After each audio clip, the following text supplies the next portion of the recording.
Mesdames et messieurs, bonsoir. Il est l'heure de votre journal de 22 heures. Voici les titres de cette édition.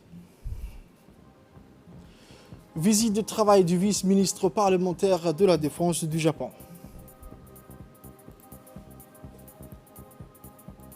Pour les actualités internationales, le chef de l'ONU, Antonio Guterres, a visité mardi un camp déplacé au Niger où il a lancé un appel à l'aide humanitaire et militaire pour ce pays appauvri aux prises des insurgés djihadistes. Mesdames et messieurs, le détail de ce journal à présent où le président de la République, son Excellence El Hadj Ismaël Omar Guelleh, a rendu un vibrant hommage à la mémoire de feu Ahmed Burhan Mohamed, personnalité publique appréciée et connue pour son engagement constant en faveur de la fraternité des différentes composantes nationales de notre pays.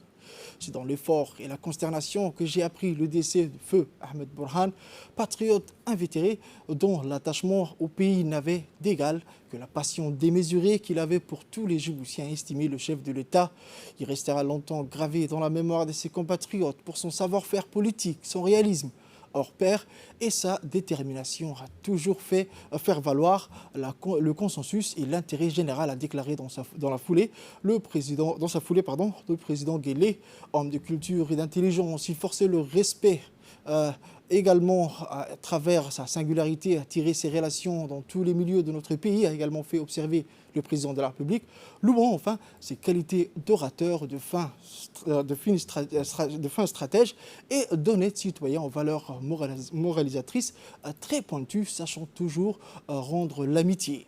Puisse Dieu l'accueillir dans son paradis éternel, a imploré le chef de l'État qui a adressé ses condoléances, également les plus attristés à ses deux familles, à ses proches et à l'ensemble du peuple djiboutien au sein duquel le défunt notable investi de l'autorité coutumière et traditionnelle comptait de très nombreux amis.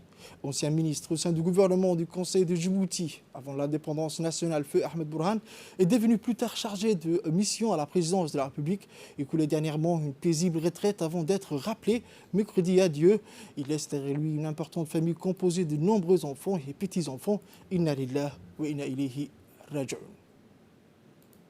Je vous le disais dans le titre, le ministre de l'Intérieur et ministre de la Défense par intérim, M. Saïd Nour Hassan, a reçu ce mercredi 4 mai 2022 en présence du général de corps armés, général Zakariya Cheikh Ibrahim Bor, chef d'état-major général des armées, le vice-ministre parlementaire de la Défense du Japon, M.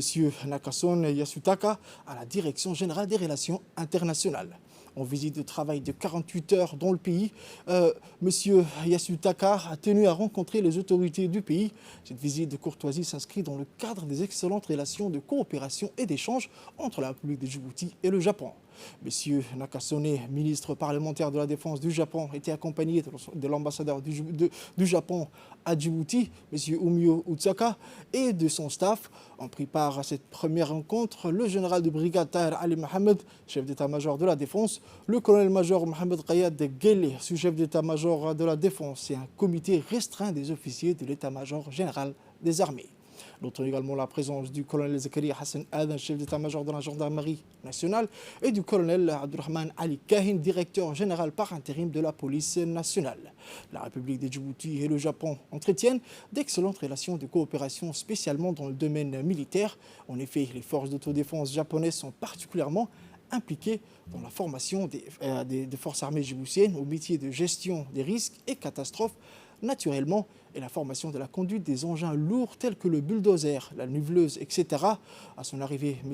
Yasutaka était accueilli par le ministre de l'Intérieur et ministre de la Défense par intérim, Saïd Nour Hassan, et le général Zakariya Cheikh Ibrahim.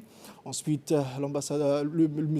Nakasone, vice-ministre parlementaire de la Défense du Japon, a salué le piquet d'honneur et la délégation des officiers pour rejoindre la salle de réunion de l'hôtel des officiers Hassan Abbasoma pour un entretien.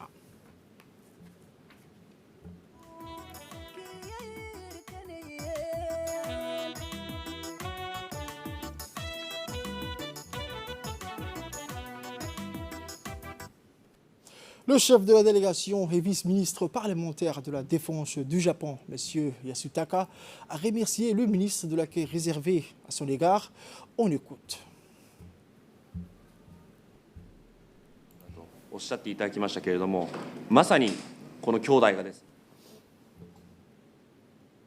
De son côté, le ministre de l'Intérieur et ministre de la Défense par intérim, M. Seyd Nour Hassan, a souhaité la bienvenue à Djibouti au M. Nakasone Yasutaka et à sa délégation, tout en soulignant les relations fraternelles et de coopération multiformes entre Djibouti et le Japon. Excellence, Monsieur le vice-ministre de la Défense du Japon, votre visite aujourd'hui nous honore et me permet d'appuyer une fois de plus sur l'importance des liens d'amitié et de coopération qui lient nos deux pays, le Japon et la République de Djibouti. En effet, nos deux nations entretiennent des relations fraternelles et de coopération multiformes, particulièrement dans les domaines socio-économiques, de défense et de sécurité. Plus particulièrement en matière de défense, dans le cadre de l'assistance dont le Japon apporte aux forces armées djiboutiennes en matière de formation d'engins génie. Excellence, Monsieur le vice-ministre, le fait le plus marquant dans notre relation bilatérale reste bien sûr l'installation à Djibouti de la première base des forces d'autodéfense en dehors du Japon, dans le cadre de sa politique de contribution proactive à la paix dans le monde, et particulièrement à la lutte contre la piraterie au large de la mer Rouge et de l'océan Indien. Cette installation des forces d'autodéfense du Japon, JSDF, qui célèbre aujourd'hui son 10e anniversaire, est, à mon avis, l'une des raisons pour lesquelles aujourd'hui le peuple japonais s'est familiarisé avec le nom de notre nation, Djibouti. Excellence, Monsieur le vice-ministre, Djibouti est un pays d'une grande importance géopolitique, dominant sur le détroit de Bab el-Mandeb, passage stratégique des voies de transport maritime dans le monde. Et comme vous le savez, toute perturbation de cet axe de trafic maritime entraînerait immédiatement des problèmes pour l'économie mondiale. Par conséquent, la stabilité de Djibouti est non seulement importante pour la stabilité de la région, mais aussi pour l'orientation de l'économie mondiale. C'est pourquoi, Excellence, Monsieur le vice-ministre de la Défense du Japon, il est important de souligner que si notre pays jouit aujourd'hui de cette stabilité politique et économique, c'est grâce à la politique avisée de notre chef d'État, Son Excellence Ismaël Omar Guelleh, président de la République de Djibouti et chef suprême des armées, qui a su maintenir la stabilité dans le pays et développer les relations de coopération avec beaucoup de pays amis, dont également le Japon. Cependant, compte tenu de la situation sécuritaire qui prévaut actuellement dans les pays de la sous-région, nous devons développer davantage notre outil de défense pour lutter efficacement contre ces menaces, afin de garantir la sécurité de nos concitoyens, mais aussi celle des militaires des pays amis qui sont présents sur notre territoire. C'est naturellement dans cette perspective que notre pays participe activement à la pacification de la Somalie depuis 2011, avec la participation de 2 contingents d'un effectif de 2000 hommes. Et au terme des échanges, les 2 ministres ont procédé à l'échange des cadeaux et à la photo de famille afin d'immortaliser ce moment convivial.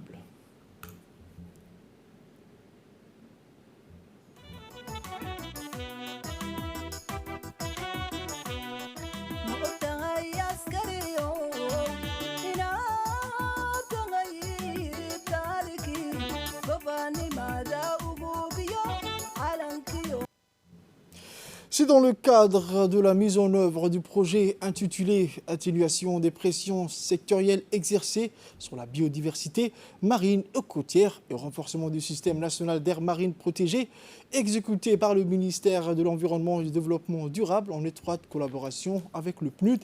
Ce dit projet a pour objectif la résilience de la biodiversité marine et côtière. De ce fait, des conventions de partenariat ont été signées ce mercredi mai 2022 en présence du ministre de l'Environnement et du Développement durable, M.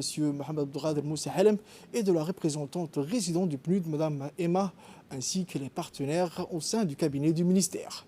Dans le cadre de la pérennisation des activités du projet et afin d'assurer la durabilité des activités entreprises, il est prévu par le projet d'élaborer des partenariats publics ou privés avec les institutions clés du projet afin de mutualiser les efforts consentis. Ces partenariats constitueront également la collaboration fructueuse entre les institutions et ce afin d'harmoniser les actions ou interventions sur le terrain. Les partenaires qui ont procédé à la signature des conventions étaient plusieurs, à savoir la Direction des Affaires maritimes, la Direction de la pêche et l'Union nationale des femmes de Djibouti, l'UNFD, et l'Office national du tourisme. Dans son discours, la représentante du PNUD à Djibouti, Mme Emma, a exprimé sa satisfaction et sa volonté de travailler avec le ministère de l'Environnement. On écoute. Je voudrais exprimer toute notre satisfaction d'avoir participé à cette cérémonie de signature de partenariat entre le ministère de l'Environnement et du Développement durable et plusieurs acteurs parties prenantes du projet des aires marines protégées. Ce projet est un projet d'une importance capitale pour la protection de la biodiversité en République de Djibouti. Et c'est important que toutes les parties prenantes puissent se mettre à disposition et puissent apporter leur contribution à la mise en œuvre des activités du projet. Et là, il y a eu cette signature de convention avec plusieurs structures qui prennent en compte à la fois le volet maritime, mais également la dimension genre et aussi le tourisme. Et toutes ces thématiques et ces secteurs sont importants dans la mise en œuvre du projet qui est financé par le Fonds pour l'environnement mondial et qui est soutenu par le PNUD. Ensuite, le secrétaire général du ministère a pour sa part, M. Dini Abdallah, pour sa part, évoqué l'importance de la signature de cette convention. Ce matin, le ministre de l'Environnement et du Développement durable, son Excellence M. Mohamed Abdelkader Moussa Halem, a signé une convention avec les partenaires, des différents partenaires, des différentes institutions avec lesquelles le ministère de l'Environnement va travailler dans le cadre du projet Aires marines protégées. Il s'agit de l'Union nationale des femmes djiboutiennes, des affaires maritimes, de la direction de tourisme et de la direction de la pêche. Pourquoi on fait ces conventions avec ces différents partenaires? Parce que la protection de l'environnement marin ne concerne pas seulement le ministère de l'Environnement, mais elle concerne tous les acteurs du milieu marin et côtier qui travaillent dans le milieu marin, que ce soit pour le tourisme, que ce soit pour la pêche, que ce soit pour le transport maritime. Et nous avons besoin de ces partenaires pour assurer un développement harmonieux, pour favoriser l'économie bleue, pour favoriser le tourisme, pour favoriser le développement de la pêche et pour associer aussi les femmes, parce que les femmes travaillent comme les hommes sur le milieu marin. Le directeur d'affaires maritimes, M. Ali Merah, a exprimé son appréciation dans une interview devant nos journalistes. On écoute. On paraphé aujourd'hui un accord sous l'égide du ministère de l'Environnement qui consiste à la délimitation des aires marines protégées, ou du moins comment instrumentaliser, mettre un instrument ces délimitations. Cet accord qui reflète et qui témoigne la coopération entre la direction de l'environnement qui est, si vous voulez, en matière de l'environnement, le pivot de la protection de l'environnement de notre pays, à travers la direction de l'environnement. Nous avons, avec le tourisme, la direction des affaires maritimes, nous avons eu cet honneur de parapher en présence du ministre de l'Environnement un document cadre. Un document cadre qui va nous permettre de collaborer et de mettre en place un cadre de coopération pour mieux protéger l'environnement marin. Et à l'issue de cet accord, nous allons pouvoir, nous, les affaires maritimes, le transposer et le matérialiser sur les cartes marines afin que les navigateurs puissent voir, anticiper dans les zones où la navigation serait interdite. D'où aujourd'hui cet accord que nous avons paraphé et en présence du ministre de l'Environnement. Autre actualité de ce journal, toujours dans les actualités nationales ou à l'occasion de la fête de la Eid al-Fitr et sous l'égide du ministère de la Jeunesse et de la Culture ont organisé dans les CDC de Hajdidi, de Quartier 7, Cheikh Moussa et PK12 des kermesses, mini-fêtes foraines des jeux et stands d'animation. Plusieurs centaines de jeunes encadrés par des hauts cadres du ministère de la Jeunesse et de la Culture et l'ensemble des responsables des CDC en question, ainsi que des membres des conseils communautaires et bénévoles des quartiers ont participé à ces événements phares de l'Aïd. Les enfants ont profité de ces jeux et divertissements pleins d'attractions qui furent également des moments de rencontre et de partage dans une ambiance de joie et d'allégresse. Les communautés riveraines des CDC où sont organisées ces activités festives ont salué cette initiative de proximité et ont adressé leurs vifs remerciements à la ministre de la Jeunesse et de la Culture. La ministre Dr Hibo Moumina Assoué a salué pour sa part l'organisation de ces kermesses à travers les centres de développement communautaire et en faveur des jeunes et des plus petits. Enfin, elle a souhaité bonne fête à tous les jeunes Djiboutiens, les exhortant à l'esprit de solidarité, de cohésion et de partage et à leur implication dans le processus de développement durable entamé dans notre pays, conformément à la feuille de route du président de la République, son Excellence M. Ismaël Omar Guelleh.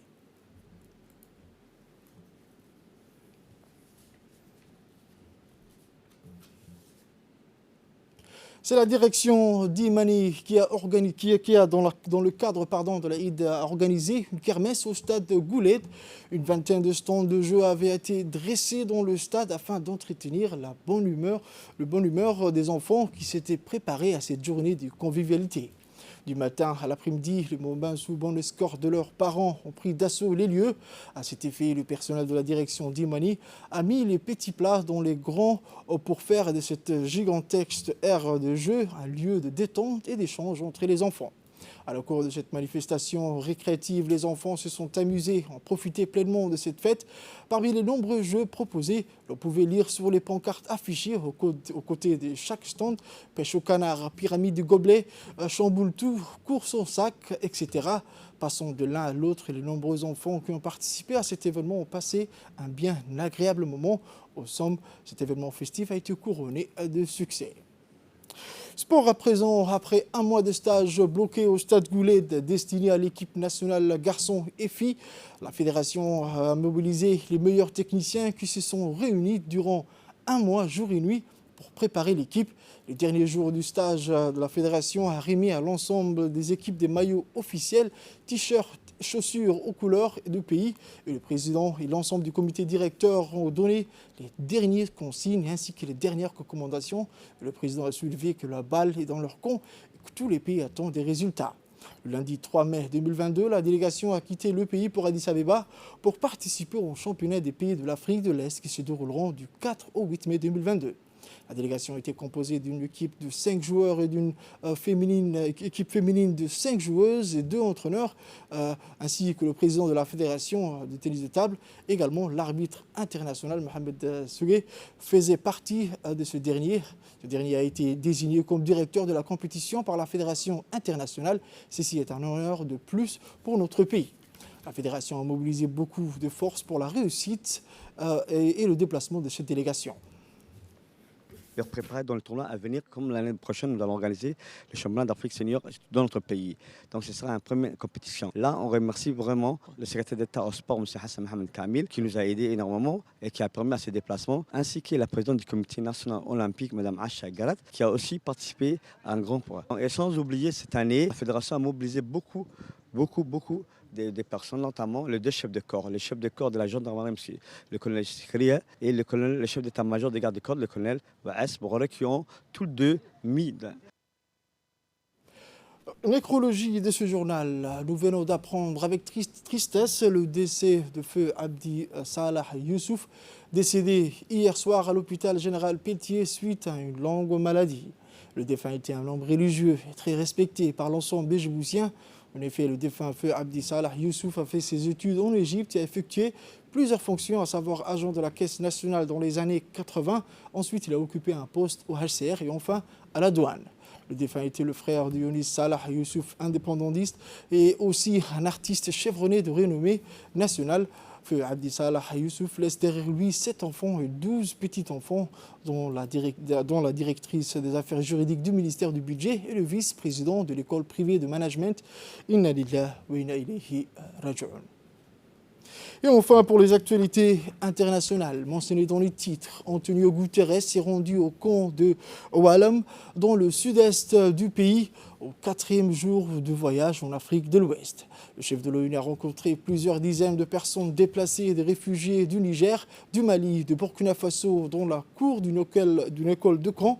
Il a déclaré avoir choisi de terminer sa visite de 2 jours au Niger avec la population martyre de Walam, une ville de la région frontalière de Tillabéri, durement touchée par les djihadistes. Il a également lancé un appel à l'aide pour le peuple nigérien et les réfugiés en fournissant des ressources qui ouvrent la voie à des écoles pour tous et à des hôpitaux qui fonctionnent.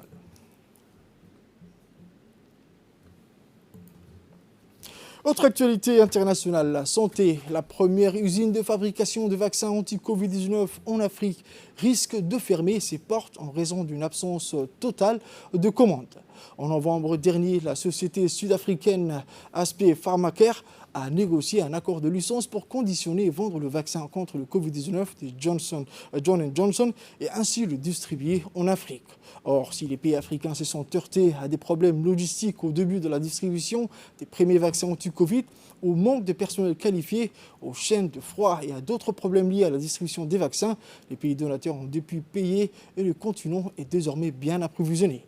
Selon les derniers chiffres publiés par l'Organisation mondiale de la santé, seulement un 6e des adultes africains entièrement vaccinés étaient vaccinés à la fin du mois de mars.